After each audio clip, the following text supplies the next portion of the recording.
Ce mot cache une histoire de bravoure discrète. Lanterne rouge, un terme qui intrigue, désigne le dernier au classement du Tour de France. Mais saviez-vous que son origine remonte au train du 19e siècle? À l'arrière du dernier wagon, une lanterne rouge signalait la fin du convoi, un avertissement essentiel pour la sécurité.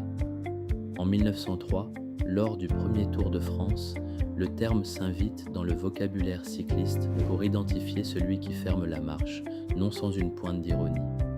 Au fil du temps, la lanterne rouge devient une figure quasi mythique, symbole d'endurance, de persévérance et d'humilité face à l'adversité. Aujourd'hui, loin d'être une honte, finir lanterne rouge attire la sympathie du public et parfois même des sponsors qui voient en ce coureur un héros discret. Anecdote surprenante, en 1979, Philippe Tesnière ralentit exprès pour conserver ce titre, devenu objet de fierté et de stratégie.